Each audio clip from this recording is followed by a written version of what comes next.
As urban dwellers, we experience our cities differently. We want different things from our everyday environment. So what we do in our research is to study what people actually want from their living environments and how does the urban environment affect people's everyday life. The kind of data we work with comes from a very specific kind of survey. So it's a combination of traditional questionnaires with a mapping component, so people answer different kinds of questions in the survey, and also they have the possibility to mark something on the map and express their opinions, their experiences regarding different kinds of locations. Very often we ask them about their mobility, places they visit on a regular basis, and using this information we try to answer different kinds of research questions.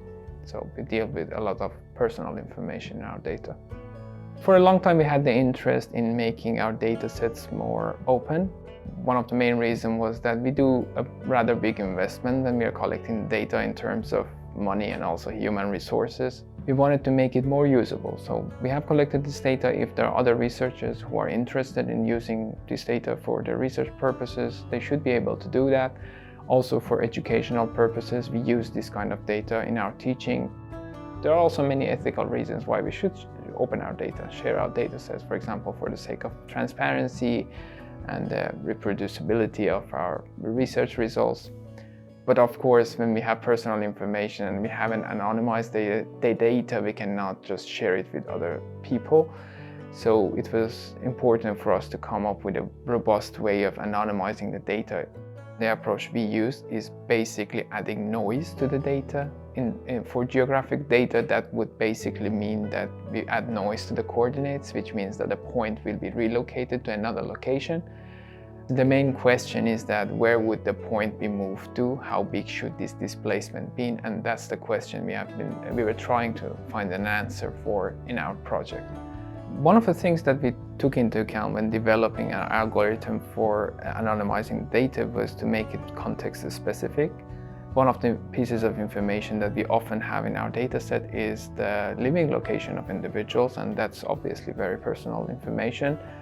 So, for example, depending on what area in the city the person lives in, how densely populated it is, there is different need for amount of noise we need to add to the location.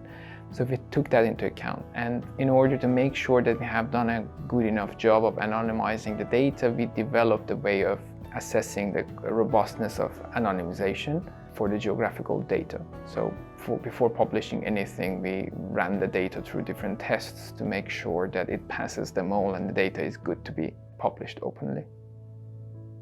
As researchers, it's very important for us to have access to as much data as possible. We cannot just reinvent the wheel all the time, collect the data that might already exist.